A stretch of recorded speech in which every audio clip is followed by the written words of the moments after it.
Friends, ಎಲ್ಲರೂ ಹೇಗಿದ್ದೀರಾ? ಎಲ್ಲರೂ ಚೆನ್ನಾಗಿದ್ದೀರಾ ಅಂತ ಅಂದ್ಕೊಂಡಿದ್ದೀನಿ. ನಾನು ಸಹ ತುಂಬಾ ಚೆನ್ನಾಗಿದ್ದೀನಿ. ಫ್ರೆಂಡ್ಸ್, ಇವತ್ತು ಫ್ರೈಡೇ ಮಾರ್ನಿಂಗ್ 5:45ಗೆ ಎದ್ದಿದ್ದೆ. 5:45ರಿಂದ 6 ಗಂಟೆ ಫ್ರೆಶ್ ಅಪ್ ಆಗಿ ಈಗ 6 ಗಂಟೆಯಿಂದ ನಾನು ವಾಕಿಂಗ್ ಹೋಗೋಣ ಅಂತ ಅಂದ್ಬಿಟ್ಟು ವಾಕಿಂಗ್ ಹೋಗ್ತಾ ಇದ್ದೀನಿ. ನಮ್ಮ ಮನೆ ಹತ್ರನೇ ಒಂದು ಲೇಔಟ್ ಇದೆ. ಆ ಲೇಔಟಲ್ಲಿ ನಾನು ವಾಕಿಂಗ್ ಮಾಡೋದು. ತುಂಬ ಜನ ಬರ್ತಾರೆ ಅಲ್ಲಿ ವಾಕಿಂಗ್ ಮಾಡೋದಕ್ಕೆ. ಈಗ ನಾನು 6 ಗಂಟೆಗೆ ಈಗ ವಾಕಿಂಗ್ ಹೋಗ್ತಾ ಇದ್ದೀನಿ. ಡೈಲಿ ನಾನು 1 ಅವರ್ ವಾಕಿಂಗ್ ಮಾಡ್ತೀನಿ, 6ರಿಂದ 7. ಇನ್ನು ವಾಕಿಂಗ್ ಎಲ್ಲ ಆದಮೇಲೆ ಬಂದು ಈಗ ನೋಡಿ ಚಟ್ನಿ ಮಾಡೋಣ ಅಂತ ಅಂದ್ಬಿಟ್ಟು ಇಲ್ಲಿ ಕಡಲೆಬೀಜ, ಉದ್ದಿನಬೇಳೆ, ಮೆಣಸಿನ್ಕಾಯಿ, ಕೊಬ್ಬರಿ ಎಲ್ಲನೂ ಹುರ್ಕೊಂಡು ಈಗ ನಾನು ಚಟ್ನಿ ಮಾಡೋಣ ಅಂತ ಮಾಡ್ತಾಯಿದ್ದೀನಿ. ಇನ್ನು ಇವತ್ತು ಇಡ್ಲಿ ಮಾಡಿದ್ದೆ ನಾನು. ಇವತ್ತು ಟಿಫನ್ಗೆ ಇಡ್ಲಿ ಚಟ್ನಿ ರೆಡಿ ಆಯಿತು. ಇನ್ನು ಮನ್ವಿತ್ಗೆ ನನಗೆ ತಿಂಡಿ ಹಾಕ್ಕೊಡಮ್ಮ ಅಂತ ಅಂದ. ಹಂಗಾಗಿ ಈಗ ಅವ್ನಿಗೆ ಹಾಕ್ಕೊಟ್ಟು ಈಗ ನಾನು ತಿಂತಾಯಿದ್ದೀನಿ. ನಮ್ಮ ಮನೆಯವರು ಸ್ವಲ್ಪ ಲೇಟಾಗಿ ತಿಂತೀನಿ, ನೀವು ತಿನ್ಕೊಳ್ಳಿ ಅಂತ ಹೇಳಿದ್ರು. ಹಂಗಾಗಿ ನಾನು ನನ್ನ ಮಗ ಮಾತ್ರ ಇಬ್ಬರು ತಿಂತಾಯಿದ್ದೀವಿ. ಅದರಲ್ಲೂ ನನ್ನ ಮಗಂಗಂತೂ ಇಡ್ಲಿ ಚಟ್ನಿ ಅಂದರೆ ತುಂಬಾ ಇಷ್ಟಪಡ್ತಾನೆ. ಅವನೇ ಕೇಳಿ ಇವತ್ತು ಮಾಡಿಸ್ಕೊಂಡಿರೋದು. ಇಡ್ಲಿ ಚಟ್ನಿ ಅಂದರೆ ತುಂಬ ಇಷ್ಟ ಆಗುತ್ತೆ ಅವನಿಗೆ. ಇನ್ನು 4 ಗಂಟೆ ಆಗಿತ್ತು.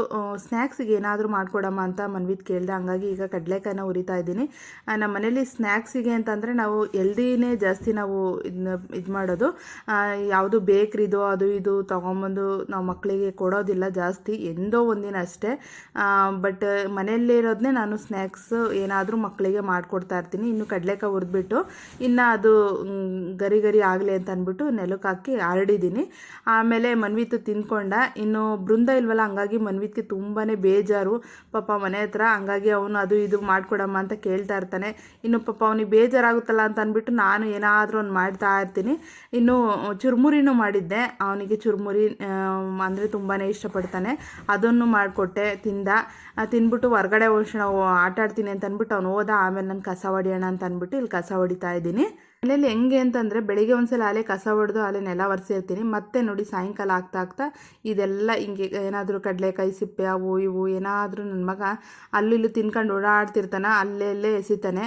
ಹಂಗಾಗಿ ಸಖತ್ತು ಕಸ ಆಗ್ತಾ ಇರುತ್ತೆ.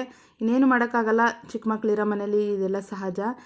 ಇನ್ನು ಸಾಯಂಕಾಲ ಈಗ ಎಲ್ಲ ಕಸ ಹೊಡಿತಾ ಇದ್ದೀನಿ.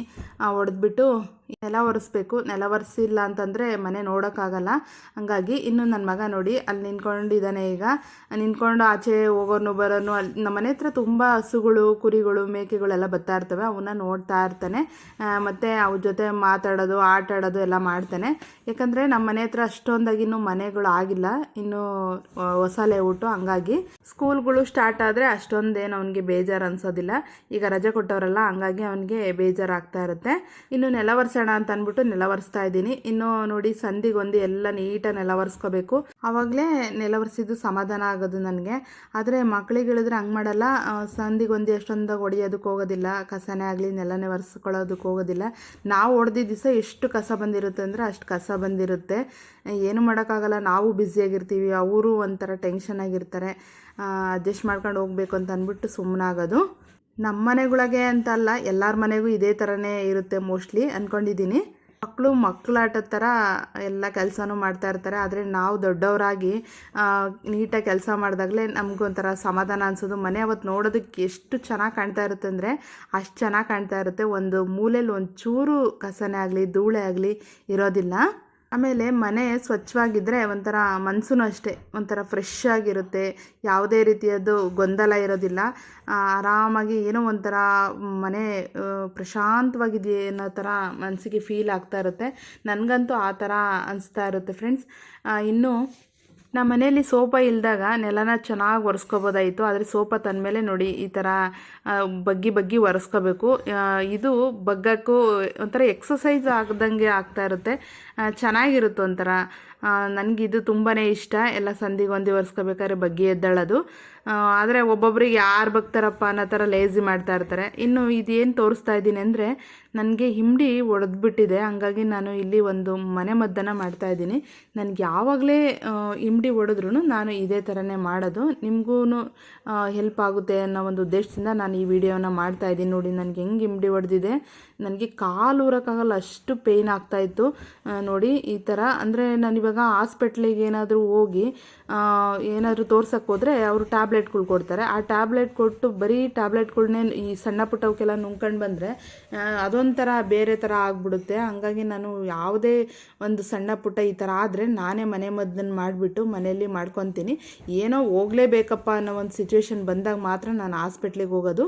ಇದಕ್ಕೆ ನಾನು ಈಗ ಕೊಬ್ಬರಿ ಎಣ್ಣೆ, ಅರಿಶಿನ ಮತ್ತು ನಿಂಬೆಹಣ್ಣು ಇದನ್ನು ಈ ಮೂರನ್ನು ಹಾಕ್ಬಿಟ್ಟು ಮಿಕ್ಸ್ ಮಾಡಿ ಅದನ್ನು ಅದೇನು ಬಿರ್ಕಾಗಿರುತ್ತೆ ಅಲ್ಲಿಗೆ ಹಚ್ಚುತ್ತಾ ಇದ್ದೀನಿ. ಅಂದರೆ ಬಿರ್ಕಿಗೆಲ್ಲ ಹೋಗಂಗೆ ತೆಳುವಾಗಿ ಕಲಿಸ್ಕೊಂಡು ಹಚ್ಚುತ್ತಾ ಇದ್ದೀನಿ. ಮತ್ತು 3 ದಿನ 4 ದಿನ ಇದನ್ನು ಹಚ್ಕೊಂಡ್ರೆ ಚೆನ್ನಾಗಿ ಬೇಗನೆ ವಾಸಿ ಆಗುತ್ತೆ ಮತ್ತು ನೋವಿರೋದಿಲ್ಲ ಮಾರ್ನಿಂಗು. ನನಗೆ ಯಾವಾಗಲೇ ಈ ಥರ ಬಿರುಕು ಕಾಣಿಸ್ಕೊಂಡ್ರೂ ನಾನು ಇದನ್ನೇ ಮಾಡೋದು.